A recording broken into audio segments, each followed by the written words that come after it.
Entretien hier entre le président du Faso et le haut représentant de la coalition pour le Sahel. Les recommandations issues du sommet du G5 Sahel au Tchad étaient à l'ordre du jour de cette audience. Au Mali, rentrée politique ce dimanche de la plateforme Espérance Nouvelle d'Iguiakoura. Réforme et bon vivre ensemble ont été les sujets préoccupants de cette rencontre. Bonjour et merci d'être à ce rendez-vous de l'information sur Truth TV. Le président du Faso, Roch-Marc Christian Kaboré, a reçu en audience ce mardi une délégation de la coalition pour le Sahel. Les échanges entre le haut représentant de la coalition et le président burkinabé ont porté sur la mise en œuvre de la feuille de route issue du sommet du G5 Sahel tenu à N'Djamena au Tchad. Plus de précisions avec Maxime Jean et Bombara. Une délégation de la coalition pour le Sahel reçue en audience au palais de Kossiam. La délégation, conduite par Djimé Adoum, dit être venue partager avec les chefs d'État du G5 Sahel la feuille de route issue du sommet tenu à N'Djamena au Tchad les 15 et 16 février dernier.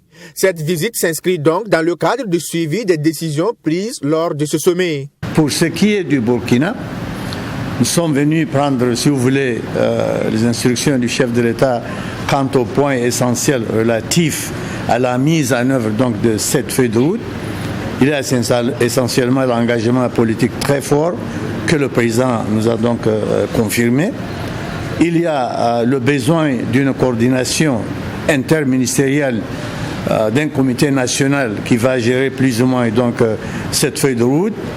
Il y a effectivement l'ouverture avec le partenaire, l'établissement donc d'un comité élargi et adapté à cette nouvelle situation. Selon le haut représentant de la coalition pour le Sahel, il y a eu depuis peu un sursaut militaire qui doit être soutenu par un sursaut politique afin d'accompagner l'État burkinabé dans la gestion de certaines zones, notamment l'axe Ouagadougou, Kaya, Dori. À N'Djamena, pour ce qui est du Burkina Faso, il a été retenu dans un premier temps l'axe Ouaga, Kaya, Dori.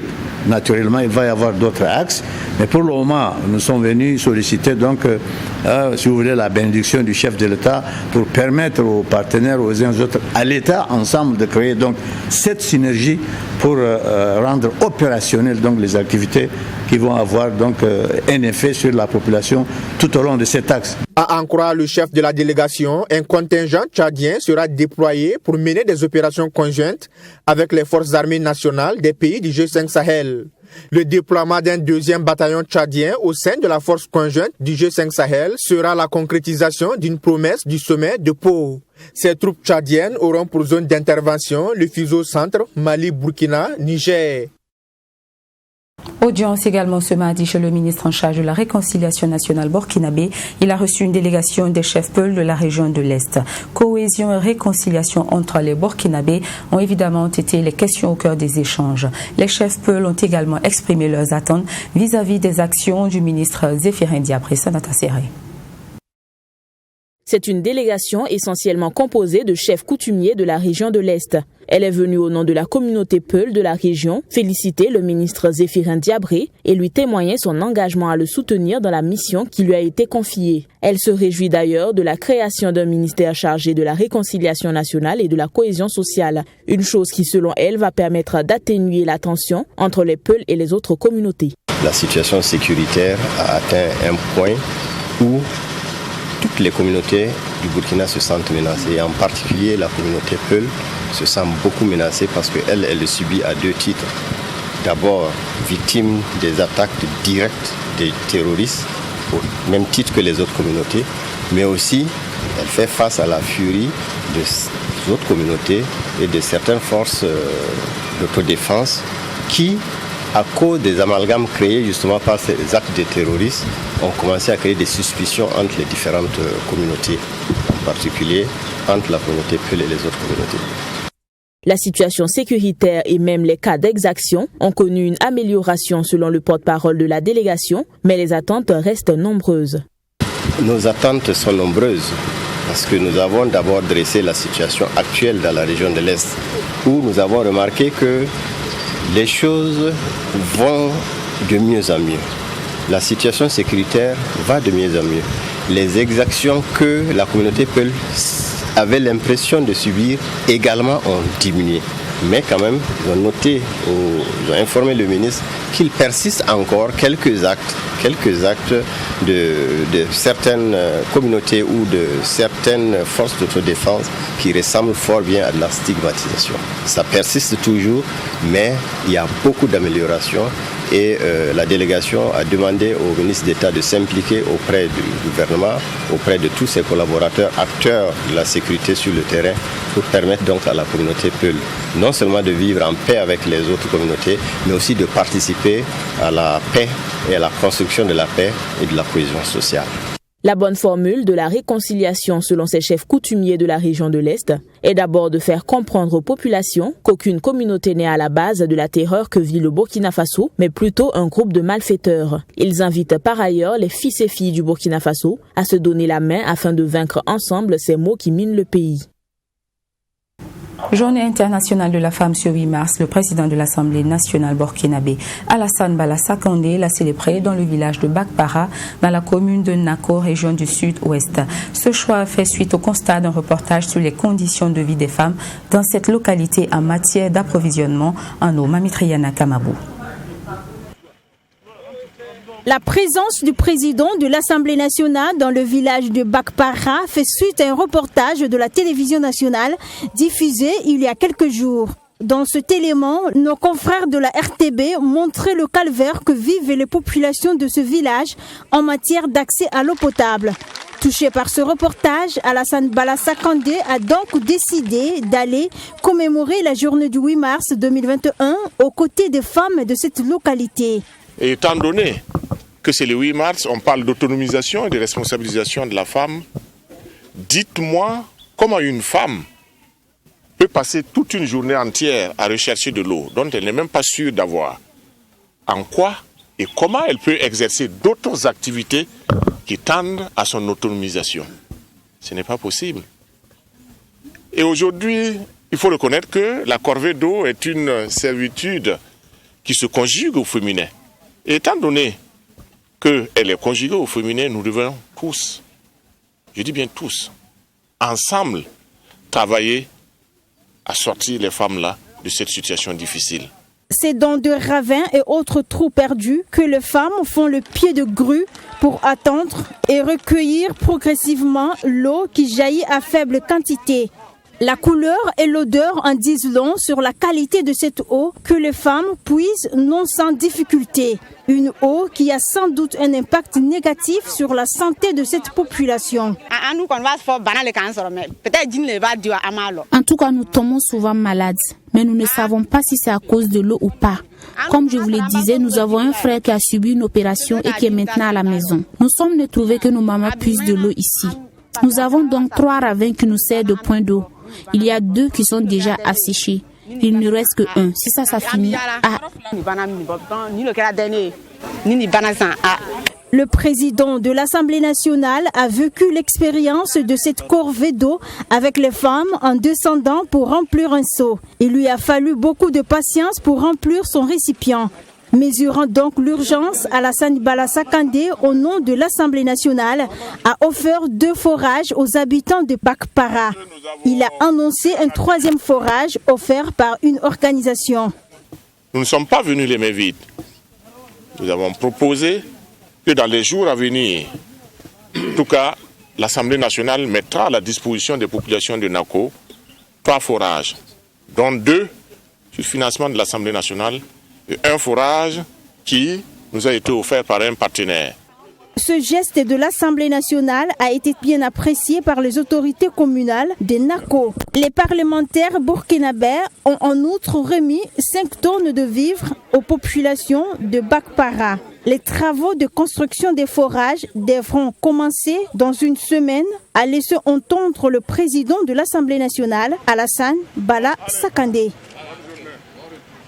Quant au ministre de l'économie burkinabé Lassane Kaboré, ce 8 mars 2021 a été l'occasion pour lui de tenir des promesses en ce qui concerne le soutien aux activités économiques des femmes. Il a pris part ce lundi aux activités de commémoration de la dite journée dans la commune de Fara dans la province des Balé. Plus de détails avec Abdoulaye Migné. Les populations de la province des Balé sont sorties nombreuses pour la célébration du 8 mars dans la commune de Fara qui accueille les activités. Au menu des chants, de la danse et aussi des discours invitant à des réflexions sur les conditions de la femme au Burkina Faso. Et les femmes de la province souhaitent qu'au-delà de l'aspect festif, des actions soient menées pour garantir leur autonomisation financière. Il faut qu'on commence au-delà des discours. Au-delà de tout ce qu'on dit qui est lyrique, on a besoin que la femme soit autonome financièrement, que les femmes puissent avoir accès au crédit, accès à la terre, accès aux biens matériels pour prétendre d'être indépendante tout court et être une citoyenne à part entière, de sorte que sans un homme, qu'elle puisse vivre dignement. Parce que bon, vous voyez des femmes qui se lèvent tôt le matin, 4h, 5h du matin avec des enfants au dos, mais n'ont pas accès au crédit. Au ministre en charge de l'économie de prendre des engagements quant aux besoins exprimés par les femmes de la province. Pour lui, pas question de marginaliser les femmes qui constituent plus de la moitié de la population dans les actions de développement. Parce que l'autonomisation vient de l'accès au crédit. Si vous n'avez pas accès au financement, vous ne pouvez pas vous autonomiser. Et c'est la raison pour laquelle nous travaillons avec le haut-commissaire à faire en sorte que nous puissions dégager de l'espace et commencer à faire venir un certain nombre de fonds pour permettre donc aux femmes d'avoir plus d'accès au financement et naturellement de pouvoir s'autonomiser à travers l'activité économique qu'ils vont mener. La célébration du 8 mars à Fara a pris fin par un défilé des troupes constituées uniquement de femmes. Ainsi, différentes couches socio-professionnelles ont pris part à ce défilé et rendez-vous est pris l'année prochaine dans une autre commune pour la célébration tournante du 8 mars dans la province des Balé. Le ministre en charge de l'habitat burkinabé Benewende Sankara s'est rendu à Basenko ce samedi pour les 48 heures des résidents de cette cité. Il a constaté les conditions de logement des populations et les conditions d'accessibilité des voies dans la zone. Malgré les efforts du gouvernement, de grands besoins restent à satisfaire dans cette localité. Michael Toubré. En marge de cette deuxième édition des 48 heures du résident dans le pôle urbain de Basenko, le ministre en charge de l'habitat et de la ville s'est imprégné des conditions de logement des habitants. À travers cette visite guidée, Benewende Stanislas Sankara découvre les difficultés que rencontrent ses habitants. Et cette rencontre des habitants de Basenko est une tribune pour faire un plaidoyer auprès du ministre de l'Habitat. On recherche une implication, très grande implication des résidents et c'est pour ça que nous avons décidé d'organiser les 48 heures autour de cette thématique-là. Et en même temps, en organisant cette 48 heures, c'est l'implication des résidents. Et nous avons essayé de toucher l'ensemble des cibles. C'est-à-dire qu'au niveau des enfants, il était important pour nous qu'on puisse trouver un espace enfant où ils puissent s'égayer parce que c'est un manque à Basenko. Attentif au chapelet de doléances, le ministre de l'Habitat dit avoir pris bonne note. Cette visite des lieux a permis à Benewende Stanislas Sankara de toucher du doigt les difficultés des habitants de Basenko. Les doléances des habitants de la cité de Basenko trouvent donc un écho favorable auprès du ministre. Le gouvernement va se réconcilier avec Basenko. Et j'ai suivi le cri de cœur du président Barrow et je l'admire beaucoup parce que quand il parle il a la fibre, j'allais dire, d'un véritable syndicaliste. Désormais je ne suis pas là comme le ministre de la République mais comme un membre à part entière de l'association pour qu'ensemble nous relevions les défis qui sont les nôtres. Dans la cité de Basenko, selon le président de l'association des résidents, on dénombre 15 000 logements et un peu plus de 2 000 résidents. À l'occasion de la journée internationale de la femme, la Ligue islamique pour la paix au Faso a organisé ce dimanche 7 mars à Ouagadougou un panel en l'honneur des femmes de médias. Une initiative qui avait pour but de reconnaître le mérite de quelques femmes pour leur don de soi dans le milieu médiatique. Yassine Saoudgo vous fait le compte-rendu. Les femmes de médias sont très souvent exposées dans leur profession de journaliste. Et la Ligue islamique pour la paix au Faso a pensé que ces dernières méritent des encouragements. Depuis 4 ans, elle organise cette journée pour leur rendre un vibrant hommage. Selon le président de la Ligue islamique pour la paix au Faso, ce rendez-vous se tient dans le cadre de la célébration du 8 mars. La Ligue islamique pour la paix au Faso a pensé qu'elle doit encourager ces braves femmes. Voilà pourquoi à chaque occasion du 8 mars, nous faisons ce petit geste pour se retrouver, échanger et puis se donner, en tout cas, des idées. Parce que vous voyez des gens qui passent en longueur de journée à s'exposer de tous les côtés, il faut les encourager. Et c'est tout ça qui les a motivés à encourager les femmes de médias dans leur travail.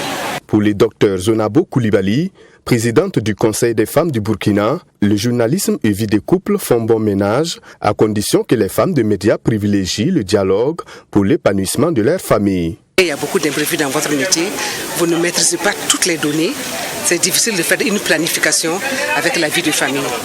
Mais tout ceci, il faudrait sensibiliser le conjoint à comprendre la nature même de votre travail, les exigences de votre travail et tout ce que cela demande et ce que ce travail aussi vous apporte en termes d'épanouissement en tant qu'être humain. Ce n'est qu'à ce prix de compréhension mutuelle que vous pouvez arriver à planifier quelque chose par rapport à la vie de famille et à la vie de travail.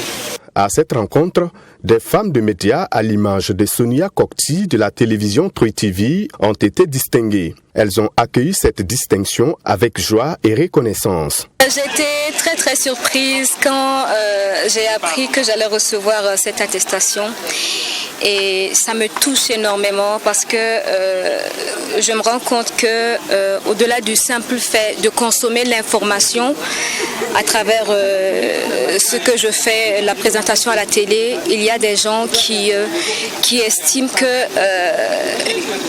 il y a un plus, qui sont touchés quelque part et moi ça me fait beaucoup plaisir. J'apprécie la démarche de la Ligue parce que ça va faire 3 années au moins que chaque 8 mars, elle nous envoie des petits messages ou des petits présents pour nous encourager dans notre travail.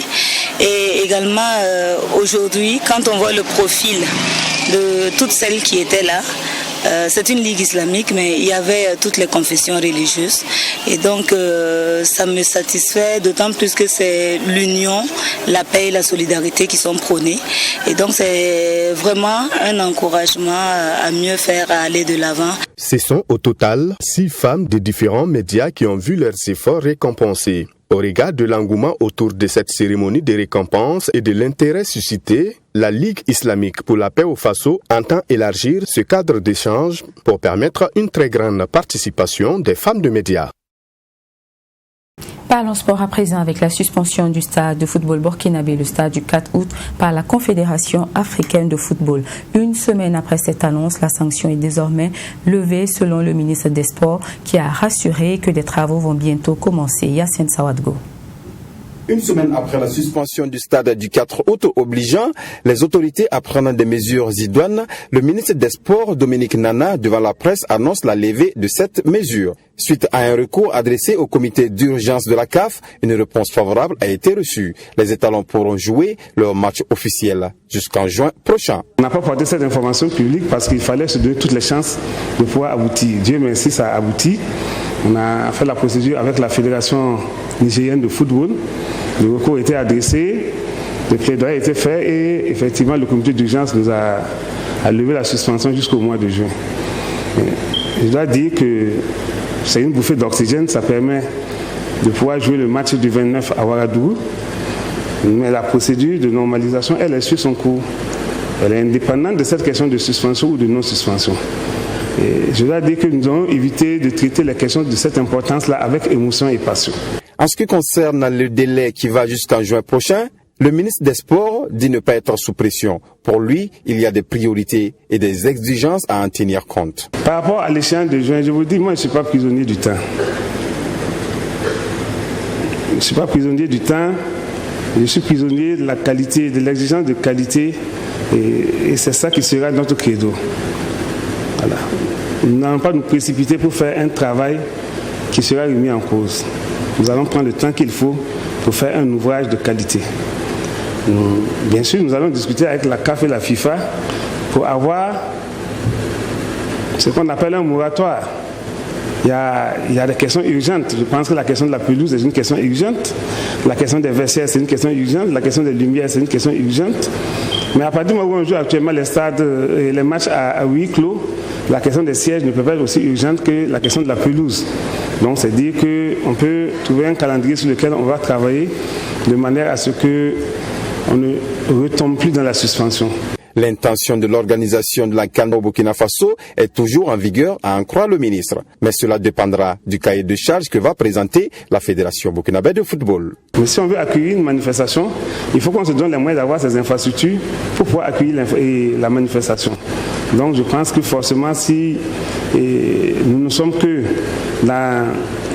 la perspective de réaliser ces manifestations, notamment pour revenir à votre question sur la question de la CAN 2029, nous avons demandé à la fédération de nous trouver le cahier des charges, de nous faire une proposition par rapport à comment elle-même elle envisage et organiser cette compétition. C'est en fonction de ça maintenant que nous verrons est-ce que nous avons la capacité de faire 6 stades pour accueillir la compétition. Est-ce que nous allons devoir voir avec des pays voisins pour co-organiser. Tout ça, c'est en perspective. Donc, en fonction de ça, on pourra déterminer les infrastructures qu'il faudra réaliser. Les étalons et Salitas pourront donc accueillir désormais leur match officiel jusqu'en juin prochain au stade du 4 août. Un reportage d'Assami Touré. Au Mali, le palais de la culture de Bamako abritait ce dimanche la rentrée politique de la plateforme Espérance Nouvelle Djiguiya Koura. Réforme et vivre ensemble étaient au cœur des échanges de cette rencontre qui a réuni militants et sympathisants de la plateforme ainsi que plusieurs personnalités dont l'imam Mahmoud Diko. Boré Maslow, notre correspondant au Mali. La salle Banjoumana Sisseko du palais de la culture Amato Ampateba a été prise d'assaut par des milliers de partisans de cette nouvelle plateforme Espérance Nouvelle Djiguiya Koura. Une plateforme qui se veut une nouvelle alternative dans l'échiquier politique malien. Étant donné que la classe politique malienne souffre aujourd'hui d'un discrédit de la part des Maliens, le président de cette nouvelle plateforme explique les raisons de ces meetings. Nous nous sommes retrouvés à ces meetings pour parler des réformes. Les réformes qu'on peut mener pendant cette courte période de la transition et aussi les réformes en profondeur qui doivent attendre. Et nous sommes venus ici aujourd'hui aussi pour quand même dire, parce qu'en tant que structure de veille sur la transition, dire ce que nous semble marcher et ce qui nous semble ne pas marcher. Et éventuellement faire nos recommandations donc à la transition pour une bonne issue et dans un climat apaisé, une bonne issue dans un cadre inclusif, une bonne issue avec le Mali comme dénominateur commun. Mieux sur la transition, depuis la mise en place de toutes les instances de celle-ci, l'imam Mahmoud Diko n'a pas mâché ses mots sur la tribune de la nouvelle plateforme. Je dirais avec responsabilité, et je m'assume en le disant, transition. Mais je suis au regret quand même de constater quelque chose que je vais dire aujourd'hui et le dénoncer. Tu ne peux pas gérer le peuple sans le peuple. Il faut qu'il gère le pays avec beaucoup de considération pour le peuple, pas par le mépris. Nous sommes condamnés aujourd'hui à se parler et à s'entendre. C'est la voie pour le salut où on va périr. Vous ne pouvez pas avoir un président distant du peuple, un premier ministre froid, un vice-président, je ne sais pas, et puis tout le monde est là. Non. Aussi, la nouvelle plateforme Espérance Nouvelle Djiguiya Koura propose des réformes sur tous les secteurs du développement et de protection des personnes et des biens des Maliens. Fin de ce journal de la mi-journée. Toute l'équipe de rédaction vous remercie pour votre confiance. Excellente suite de programmes sur la télévision interactive du Burkina.